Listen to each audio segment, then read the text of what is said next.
Hello, mother. This is my first video about motherhood of some sort. I'm really excited. This is one of my new passions, actually, is just talking about motherhood and things that I've learned and things that I'm looking forward to. This video, it's really supposed to help you throughout your journey. And I'm really excited to talk about it. Like and subscribe if you want to see more videos like this of a sort. And without further ado, let's get started because I know you're here to get to the point. Number one, I wish I knew that establishing rules and expectations is key with your partner. So this is going to help avoid arguments and confrontation. You want to be on the same accord. And what I mean by that is, are you allowing TV? If so, how much TV are you guys willing to give your baby? What sleep training method are you wanting to use? Are you wanting to do the cry it out method? There's so many methods that you can look up, and I highly recommend that you do so. Are you spanking or not spanking? Which goes along with, are you gentle disciplining? What kind of discipline do you want to do? Having all of these established before your baby comes, or if your baby has already come, that's fine. Just go ahead and write out a list of what you want to establish as a couple, because I can't tell you how many arguments I've come across because we didn't have these things established before. Some more things that you can establish if you are clueless right now. Are you going to raise them to know and love God? Yes or no? Are you going to be lenient with food? Like, are you okay with processed food, or do you want to be going all out with organic? Establish that with your partner, because if one of you come back with some snack junk food and you're like, what the heck? And they're like, well, I already bought it, they're having it. Trust me, these things will happen. It has happened. You just establish it. It's very important. Number two, establish a routine. This is very important, and I wish I knew how important this was early on. It would have helped me so much. So Leo's schedule was all over the place. He still wakes up once a night, to be honest. I don't know why, he just does. But before he had a routine, it was crazy. He was like sleeping at 11 at night or 12, waking up at 6, not getting his rest. It was crazy. So when I finally established a routine with him, my life was so much easier. Like, I looked forward to whenever he took his first nap and his second nap, and now he's on one nap. And that might sound bad, but as a mom, you look forward to these things because we're moms 24/7. We're doing things all the time. It's okay to look forward to me time, or a time where you can clean the house a little bit without a baby trailing along. Like, that time, you know, you're gonna be able to get that certain thing done, whether it's reading your Bible or watching a show or just taking a shower. Like, you have that time. So establish a routine. I'm telling you, it will end up being your best friend, not your enemy. Now, in the beginning, you're gonna have to have patience because it might take a while, a few weeks, for the baby to get used to that routine and for y'all to like settle down on that. But just have patience with it, and when it does happen, you're gonna be like, I can breathe. And us moms just need to breathe sometimes. So, okay, let's talk about the routine. So for Leo, this is, for right now, he's a toddler, but he will eat, and then right after he eats, he takes his bath, and then now we read books, and then we'll go straight to bed. And so that kind of like alerts his body, like, okay, it's time to go to sleep. Like, doing this every single day, his body is knowing, okay, after bath time, let's calm down, let's read our book, and let's sleep after our book. Like, his brain registers way better. Like, he's just like, I'm alert now, like, I'm going to bed. His body is in tune with that. And before, he didn't really know when to like settle down. He just didn't, because I didn't have a routine. So nighttime routines are definitely key. They're amazing. Number three, I wish I would have known to have a babysitter. Establish a babysitter, like whenever you're gonna have date nights. That's definitely key. It's important for your relationship, because when you don't have time as a couple, you find that you're just living in the same house together, just raising. It's more like a business thing, and you just need to make time for each other. You just do. Number four, give yourself grace. You are the best mom for your child, and you have to remember that. I don't care if you haven't showered in 2 days, you are a new mom. Give yourself grace, or you're going to be a new mom. I mean, you're feeding a baby every 2 hours, maybe less. That's how much sleep you're getting, or less. So to fit in cleaning, cooking, taking care of yourself, taking care of the baby, still being a wife, it's a lot.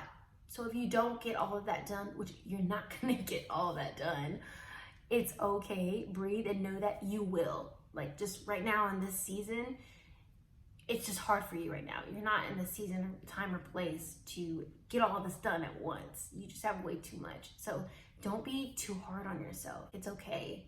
You know where your heart is. You know you want to do that, and you know that you will when you get the time and chance to. Okay?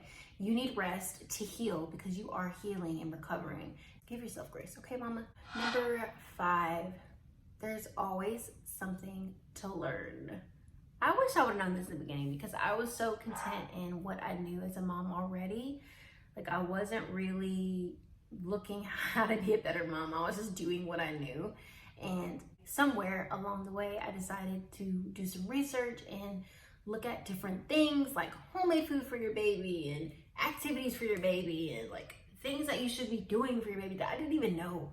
And if I wouldn't have challenged myself to look into that, I would have never known about Montessori. If you don't know about Montessori, I could do another video about that, which is basically teaching your baby to be independent. There's so much that I learn every single day because I'm constantly looking to grow as a mom. I think it's a wonderful thing to want to grow as a mom.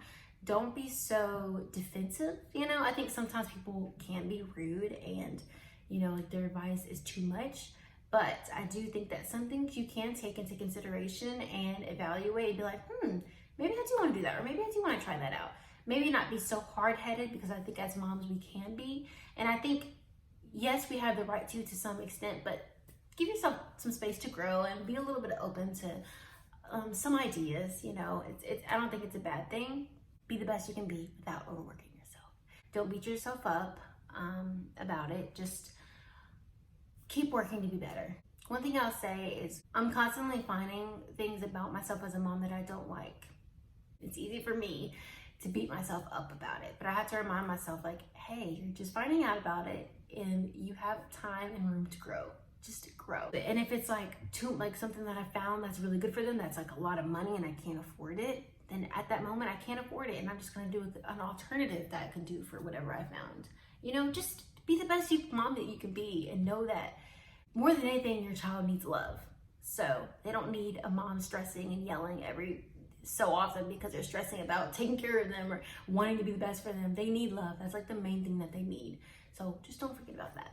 That's the main important thing. I wish I would have known how important it is to prepare activities and books, and just preparing as a mom. There's so many things that is good for them. It's important to provide activities for your little one at whatever stage they're in. For my newborn, that means these stimulating patterns that I bought for him. I let him observe it. It's really good for his brain at the stage that he's in. And then for Leo, his different stage, he's into sensory play and all this stuff. And before I even knew about all this stuff, there was sign language that I could have already started teaching Leo. I mean, I'm teaching him now, but there's just so many things as far as activities that you can do with your little one. So I wish I would have known that, because I honestly would have been more prepared and I would have had it written out through each stage of Leo's life. I've started late with Jake. I'm able to start now because I know about it. There's a lot that you can do when you're sitting there thinking, what can I do with him? Like, he's just like, I don't know what to do, and how to entertain him or how to get their brain developing at whatever stage. There's always research you can do. There's always activities you can do. Now, if you're a busy mama and you're always working,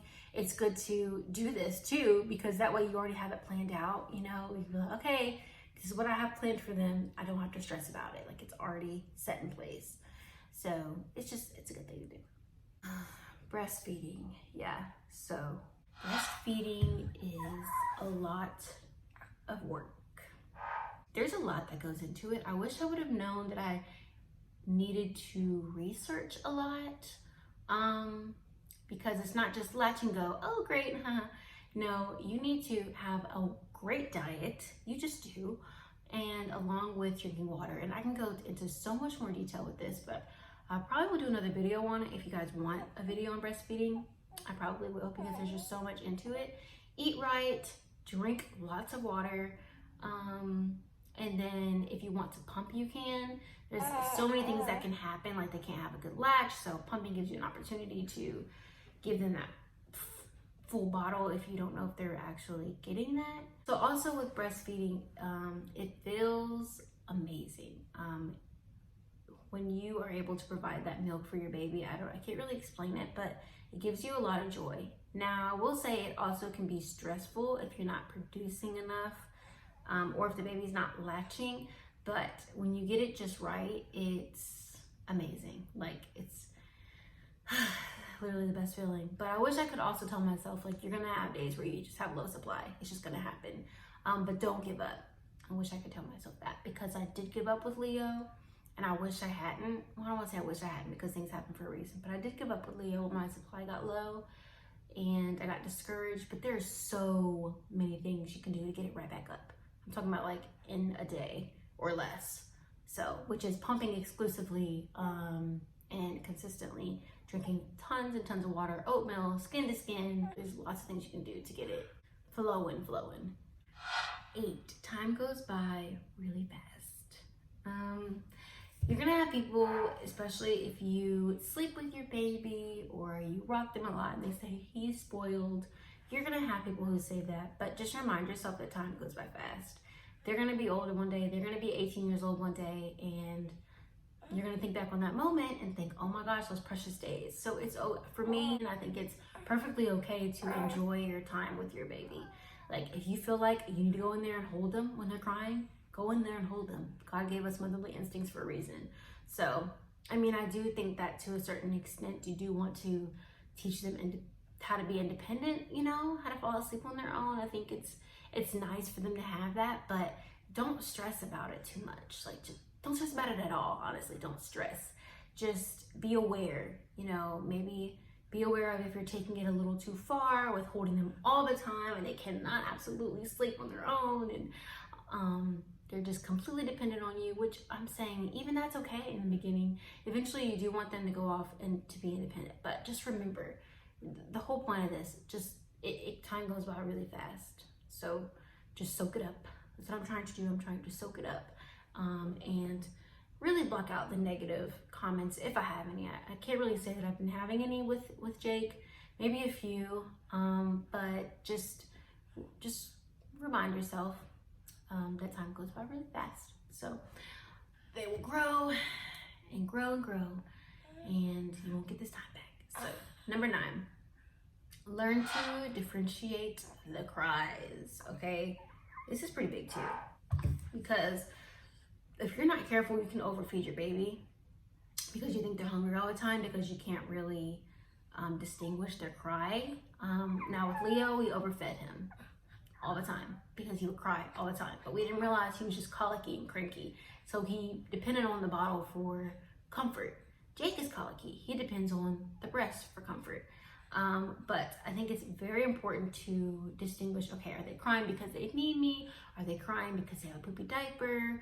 It makes things so much easier. That way you don't overfeed, or you don't not meet their requirements, I guess you could say, or their needs. You don't meet their needs.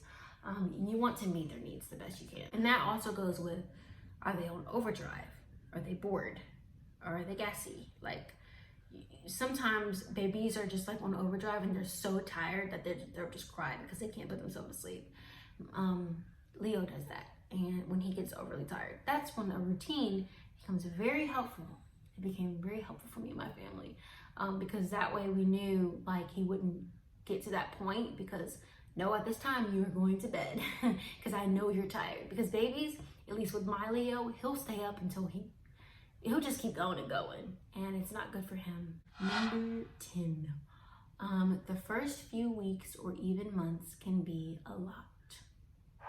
You want to cry all the time. You're probably going to cry a whole lot.